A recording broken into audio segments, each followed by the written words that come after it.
A beautiful morning, isang umagang kay ganda, na imbag nga bigat tayo amin apo. This is beetroot, and I have to remove the ubot, or the edge, or what you ever called, sa ilalim ng puting ewan. But anyways, I need this, so we have to keep everything that I have to remove from this. Of course, the peel, I have to peel it. But of course, and of course again, I have to remove the edge. Both edge needs to be kept. Now I have to peel it or ukis-ukisan. But I need my peeler and I don't know where's my peeler. So I will use this cuchillo. I just don't like it. So I have to find my peeler. Nasaan ang peeler? Nabirukak ang aking peeler. So, babalatan natin ang root beets. Beetroot! Kastoy lang kalaka, timang balat. But this time, aking ipakulo. Pakuluan ko lang siya ng pakuluan. But lahat ngayon, may purpose ang mga peel na ito. You know what is the Ilocano of peel? Ukis. Yan. Josh. Okay. Next again.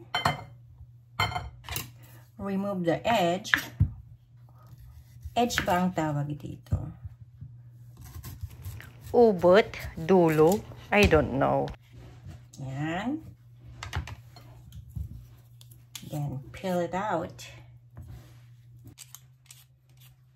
Yes, sweetheart. Good morning. Oh, don't do that. Tumayo ng maayos. Huwag kukubo-kubo. Kasi pag kukubo-kubo ka, old age kamot. At ako magluto ng beetroots. I-try mong kainin mamaya ito. Hindi ka napulutan ko edi. Maksi na. Yeah, and what is the color of your take? Di ba red? That's an antioxidant, sweetheart.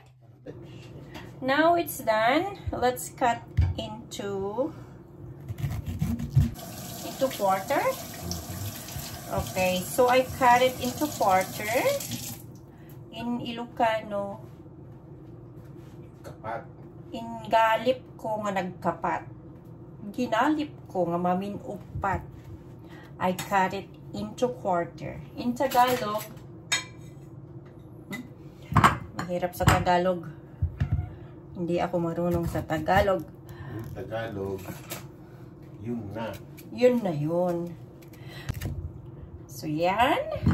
And then, aking paburakan. Alam nyo ba na ang beets, nasabi ko na yata noon na ang beets ay full of antioxidant. But before I will cook this, I'll do something. I'll show you what.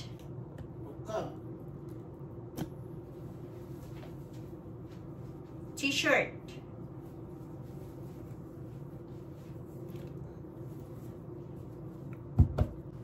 So I will make an experiment again using the beets or the beetroot.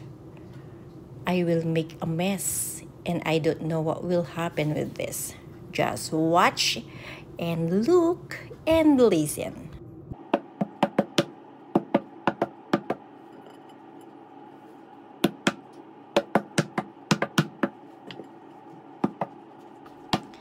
And the result, you can see it tomorrow because I'm not going to show you everything after this experiment.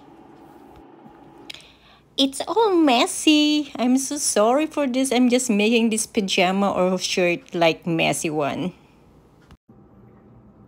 So this is it. This is it. This is it. Ibo-boil na natin ang beets.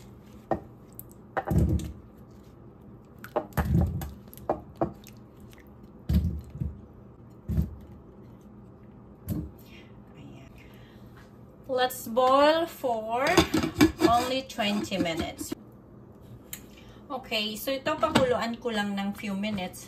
And then, yung tubig niya, yun yung gawin kong juice. Anong klaseng juice? Kahit ano nang ilagay mo. Kung lagyan mo ng lemon, orange, whatsoever. Gawin nating juice. Alright, see you in a bit. And this is the boiled beetroot. All done. So what we have to do is just remove all this one and put it in a container again. At alam nyo ba kung anong gagawin ko dyan? Secret! Malalaman nyo na lang. Alam nyo ba kung ano ang amoy? Parang singkamas lang. If you cook singkamas, this is the smell. Para sa akin, yun yung amoy. Eat the roots. Parang gabi. Parang ube. Parang taro. Kaya lang this one, masarap. Masarap din yung gabi, taro. So this one, let's see. May gagawin ako dyan. A while ago, I said that I'm going to make a juice. But because it's hot, so I will make it as a tea. Oh, it's so red. It's like something that is blood, but it's not. Looks so cool, actually. And then, yung remaining na nandito ay idaday ulit natin ang isang damit. I have another shirt here. Kailangan natin ng lastiko. Itay siya ng maigi.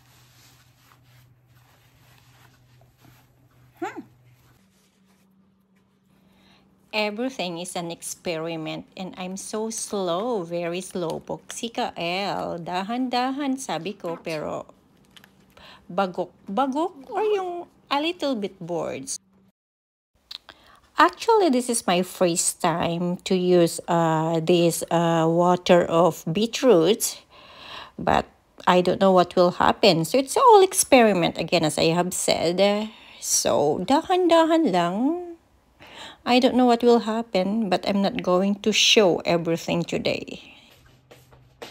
And dry overnight. Another thing. Another shirt.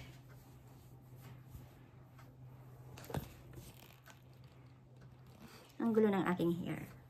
Another shirt. That lang. And now this is the tea.